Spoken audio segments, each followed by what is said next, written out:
Hi, greetings. Welcome back to another edition of Jam Man. Hope you guys are doing well. We are in 2 Samuel chapter 12. This time there is a introduction, so I'm going to read the introduction first, and then I'm going to stop the video, and then I'm going to jump right into chapter 12 in the second video. So just like with chapter 10, I believe it was, or chapter 9, there's going to be two parts. So this is part 1 of chapter 12, and then the second part I'll be reading chapter 12. In the meantime, please take time to hit that subscribe button, that notification bell, and smash that thumbs up, and leave a comment in the comment section below if you so choose desire, especially if you really need prayer. Again, I am praying for all my viewers. And I don't know everybody. I don't know who you are. Maybe I do, but just know I'm praying for you. And please keep me in your prayers too, because we all could use prayer. We don't know what's going on in each other's lives. I don't know what's going on in your life unless you told me. And you don't know what's going on in my life unless I told you. So there it is. So let's go ahead and get right into it. This is David's family troubles. And why is that? Well, we just found out last chapter why that is, right? Because he's kind of like committed adultery, he committed murder, he's not running away from his temptations, he's kind of like slacking here as a king, not going out into the battlefield with his army. And yes, I am tired. Wow, that happened. Sorry, I got something in my eye. Oh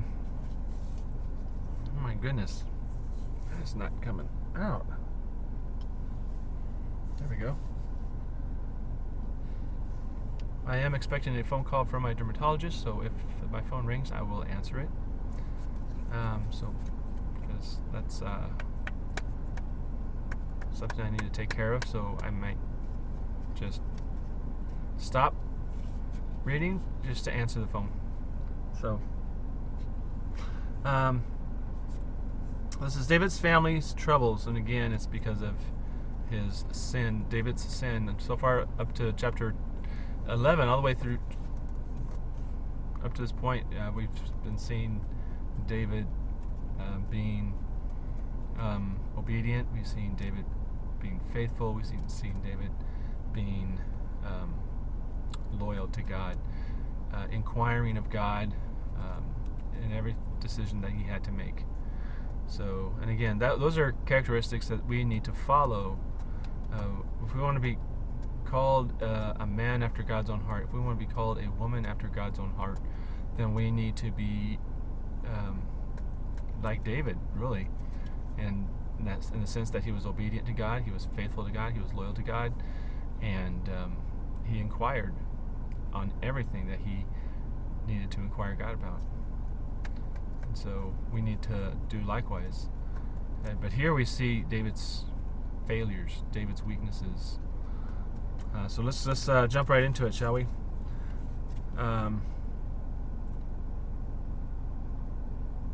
So there's going to be a list of his wife's name, the children, excuse me, and what happened with those children from the wives. But before that, it says, David's many wives caused him much grief. And as a result of David's sin with Bathsheba, God said that murder would be a constant threat in his family. His family would rebel, and someone else would sleep with his wives. All this happened as the prophet Nathan had predicted.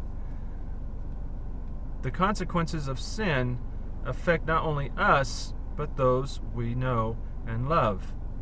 Remember that the next time you are tempted to sin, so remember that next time you're tempted to sin, it affects everyone around you. When you sin, you're not only affecting yourself, you're affecting the people around you, people who care about you, the people who love you. And going on here, the first wife is Michal. This is Saul's daughter. Children, she was childless. And what happened? David gave her 5 nephews to the Gibeonites to be killed because of Saul's sins. The second one, it says, again, this is the wife I cannot pronounce. Ahinoam. Ahinoam. From Jezreel. And the children, Amnon.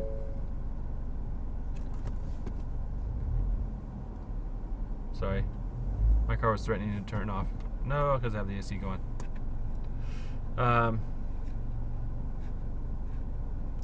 So, children from David's wife, Ahinoam, were Amnon, David's firstborn.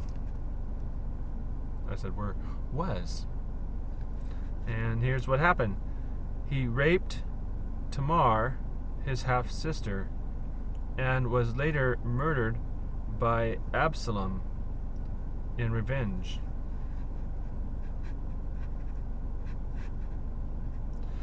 The third one is Maacah, I don't know how you pronounce that, daughter of King Talmai of Geshur.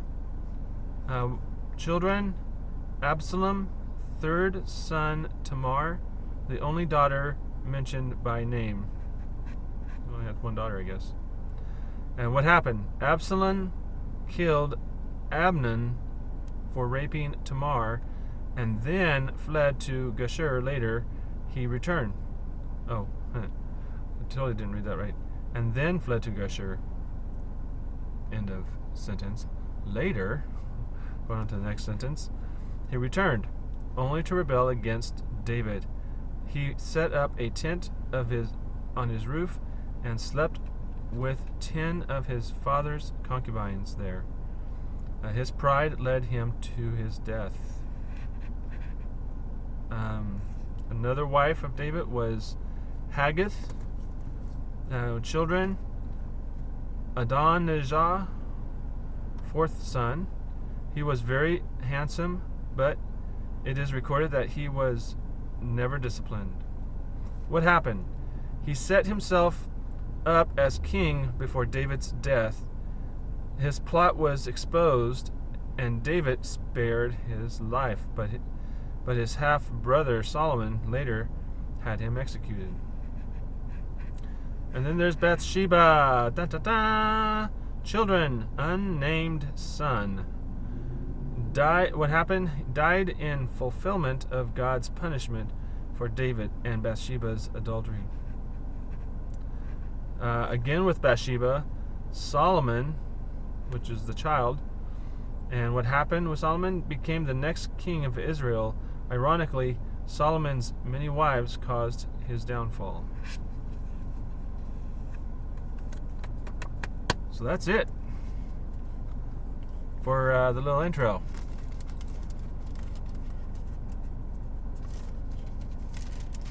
So what's the moral of David's... What can we take away from David's sins here? Well, don't sin.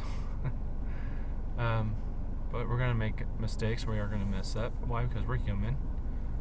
But when we do mess up, we need to ask God's forgiveness.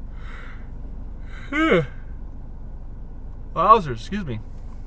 And just be prepared for consequences that are going to follow.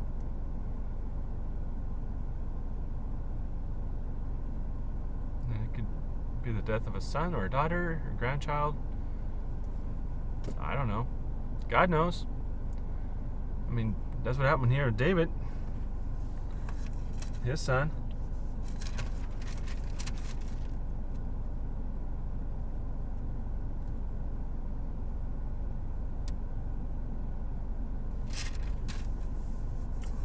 So that's it for now. Hope you guys enjoyed today's introduction, and I will see you again in the next video. So you guys take care. Love you guys. Peace.